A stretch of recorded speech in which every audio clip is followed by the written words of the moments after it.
Merci, Monsieur le Président du jury, Monsieur le Président, Messieurs les membres du jury, qu'il nous soit permis, avant tout propos, de vous exprimer notre profonde gratitude pour avoir bien voulu jeter un regard scientifique sur notre travail en acceptant de siéger dans le présent jury, malgré vos multiples occupations. Qu'il nous soit de même permis d'exprimer notre profonde gratitude à notre directeur de recherche, Monsieur le professeur Agbenonto Kofi Maognon, professeur titulaire de droit privé, qui nous a fait l'insigne honneur à nous diriger malgré ses multiples occupations.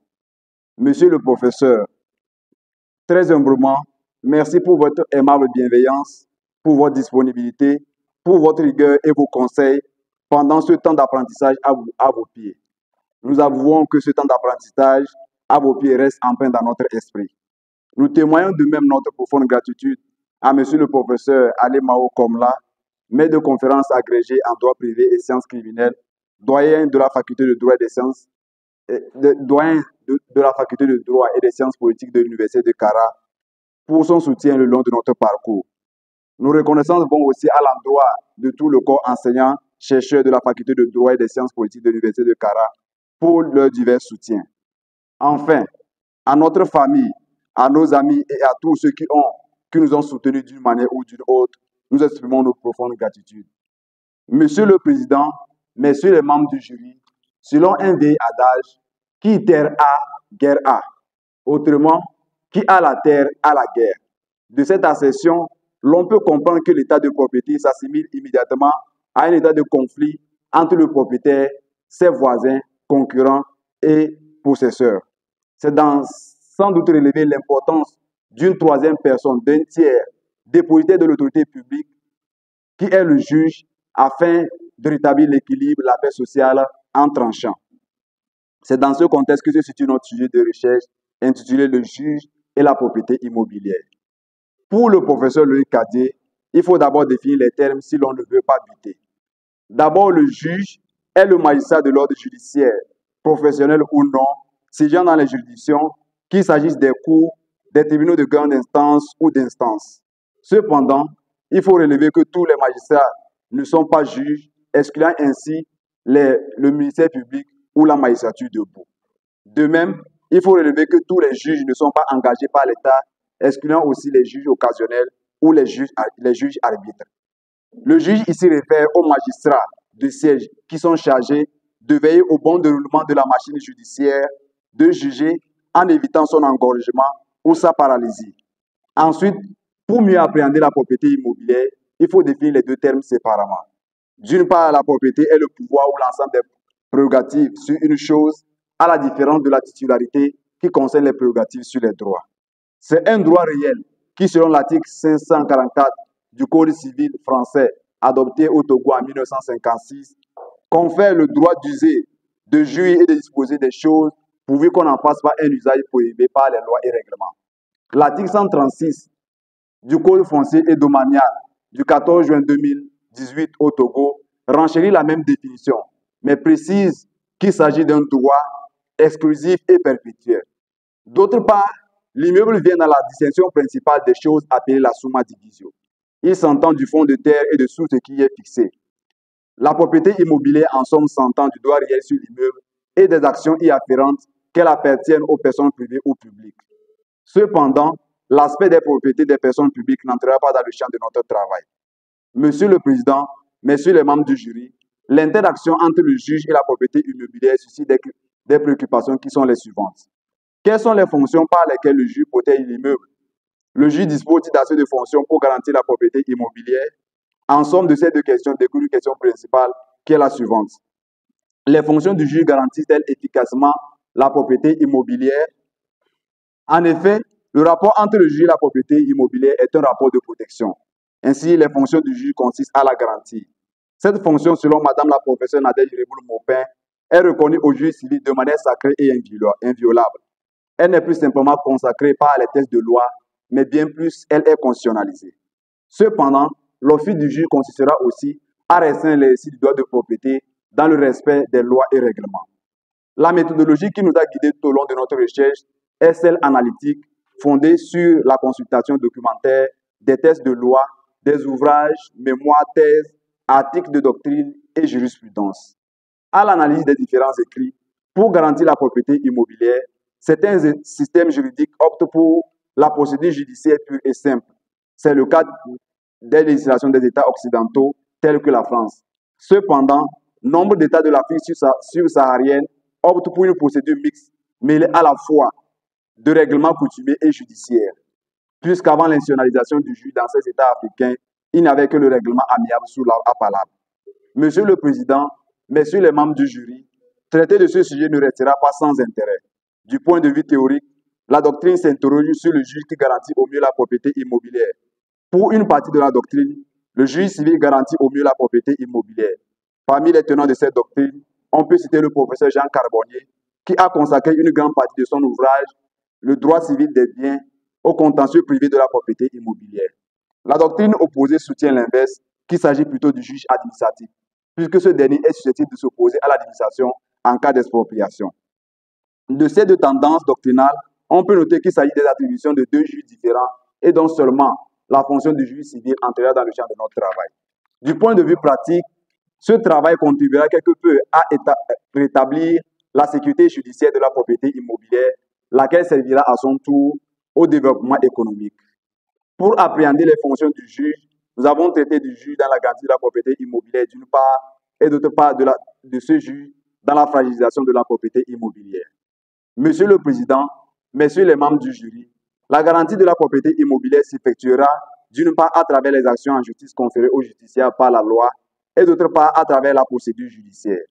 Relativement aux actions, le professeur Jean Carbonnier relevait déjà que le contentieux privé de la propriété immobilière est de deux ordres. D'une part, le pétitoire entre le propriétaire et les voisins, et d'autre part, le possessoire entre le propriétaire et les possesseurs, constructeurs et bailleurs. D'abord, relativement au pétitoire, le juge protège la relation de droit entre l'immeuble et la personne. La principale action du pétitoire est la revendication. Elle s'articule principalement autour de la preuve. Il en est ainsi puisque l'essentiel du procès n'est qu'une question probatoire, comme l'exprime la maxime suivante. Ne pas prouver une chose ou un droit ou ne pas les avoir est une et même chose. Si la preuve de la propriété immobilière est simple, celle de la propriété immobilière est complexe. Alors qu'autrefois la possession en était la règle, le titre vient supplanter tous les autres modes de preuve. Le juge, dans la complexité foisonnante des modes de preuve, procédera par tri, il appréciera et éliminera ainsi les mots de preuve. Il procédera aussi par hiérarchisation de ces mots de preuve en se fondant sur leur antériorité.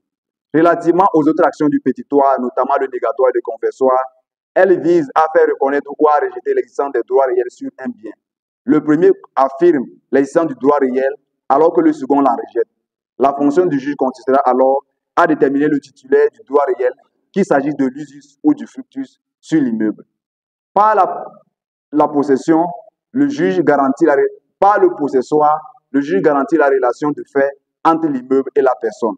L'efficacité de la protection accordée au pétitoire à la possession justifie l'efficacité accordée à la propriété elle-même. De même, le juge peut faire prescrire une possession par usurpation lorsqu'elle réunit les conditions telles que corpus et animus, respectivement fait extérieur et élément intentionnel. Cependant, le juge dispose d'un pouvoir souverain d'appréciation des critères surmentionnés. Monsieur le Président, messieurs les membres du jury, la garantie de la propriété immobilière par le juge dans un second mouvement passera aussi par la procédure qui est aussi bien préventive que curative. La procédure préventive est relative au règlement amiable qui est justifié par le fait qu'un mauvais arrangement vaut mieux qu'un bon procès. Le règlement amiable en droit foncier coutumier est réglementé par l'article 675 alinéa 2 du Code foncier domanial qui dispose que la saisine des juridictions quant aux terres rurales doit obligatoirement être précédée d'une tentative de règlement amiable auprès d'une autorité traditionnelle territorialement compétente. Par cette disposition, il faut noter qu'il s'agit simplement d'une tentative de règlement amiable qui n'est en rien tenue d'aboutir. Il s'achève par un procès verbal concluant son aboutissement ou non. Si ce dernier aboutit, il doit être homologué par le juge pour devenir une décision judiciaire. En cas de non-conciliation, il sert d'acte de saisine du juge. Le juge, à sa saisine, peut tenter une conciliation avant l'ouverture de la voie contentieuse. Monsieur le Président, messieurs les membres du jury, la saisine du juge laisse place à une phase importante de la procédure qu'est l'instruction. Elle consiste en la réunion des éléments et pièces probatoires par les parties afin d'éclairer la religion du juge. À cette phase, le juge peut ordonner sa descente sur les lieux. Après l'instruction, s'ouvre la part du jugement qui consiste en la défense au fond de l'affaire foncière soumise au juge. La fonction du juge consiste à orienter et à regarder les débats à travers les principes du procès équitable. La garantie de la propriété immobilière par le juge se fera aussi à travers les voies de recours. L'interjection de l'appel permettra de statuer une seconde fois sur le fond du litige, alors que le pouvoir en cassation vise à vérifier la bonne application de la règle de droit par les juges antérieurs. Le recours contentieux permettra d'éteindre le litige. Cependant, par là même, le juge peut aussi fragiliser la propriété immobilière. Monsieur le Président, Messieurs les membres du jury, la fragilisation de la propriété immobilière concerne la restriction de l'exercice du droit de propriété et d'une part, et d'autre part le dysfonctionnement de l'institution judiciaire. D'abord, la fragilisation relative à l'exercice du droit de propriété, elle concerne d'une part les troubles anormaux de voisinage.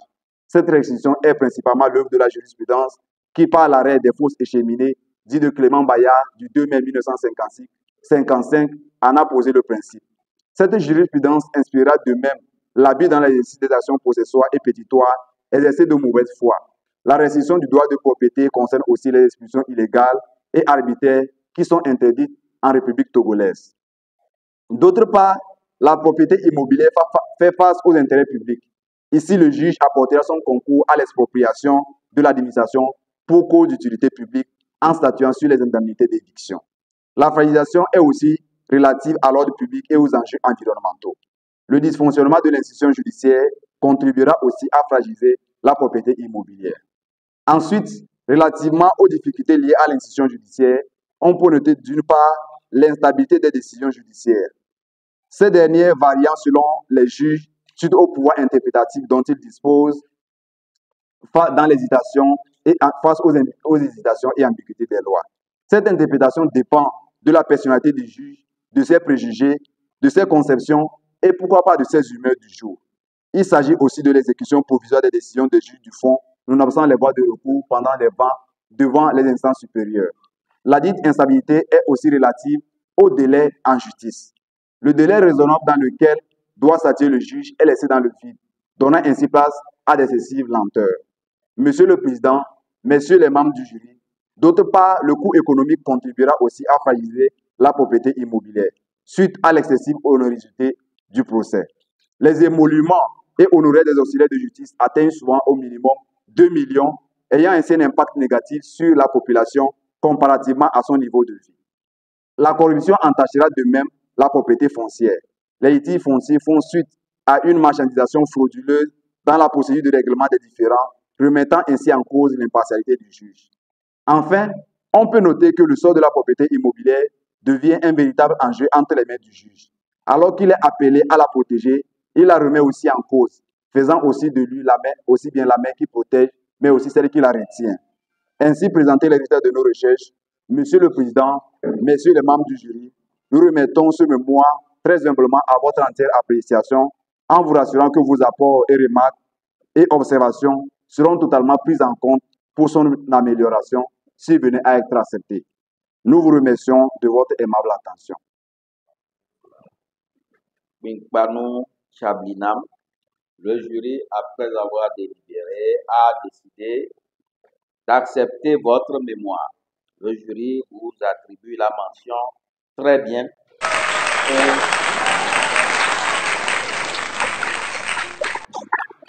Merci, je m'appelle Binkbano Chablinam.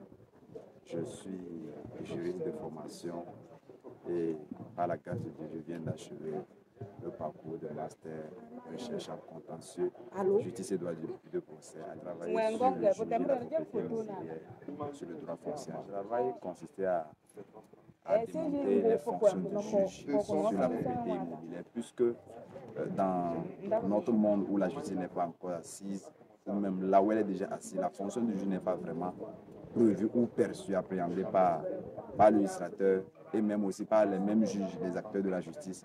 Et il fallait qu'au travers de ça, nous puissions mettre en lumière sur encore conseiller les pouvoirs, les attributions du juge sur la propriété. Les sentiments vont se rapprocher à l'histoire de ce parcours. Ce parcours a duré 2 ans.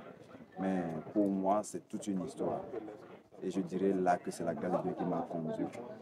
Tout de par mon origine et de toutes les difficultés que j'ai traversées. C'est vraiment, je peux que dire merci à Dieu parce que cela va au-delà de mes entendements. Dire que j'allais pouvoir commencer à achever n'était pas vraiment une réalité pour certaines personnes. Mais par la grâce de Dieu, nous sommes. Son directeur, monsieur Kofi Laurent, à son endroit, ce que j'allais faire premièrement, c'est que j'allais lui réserver une différence particulière. Tout ce qui n'est pas enseigné à l'université de Kara. Et juste dans les premières minutes où je l'ai abordé, il n'a pas tardé à bien vouloir me diriger. Il a fait grand-chose pour moi. Si je peux revenir encore sur le point de la documentation, une fois il venait en cours en mission à Kara et s'est chargé lui-même de fouiller son répertoire de bibliothèque et de trier tous les ouvrages qui peuvent me concerner et qui m'ont fourni. Je peux dire que tout ce travail que je le fais, après la dédicace à Dieu et à mes parents, je lui dédie cet ouvrage.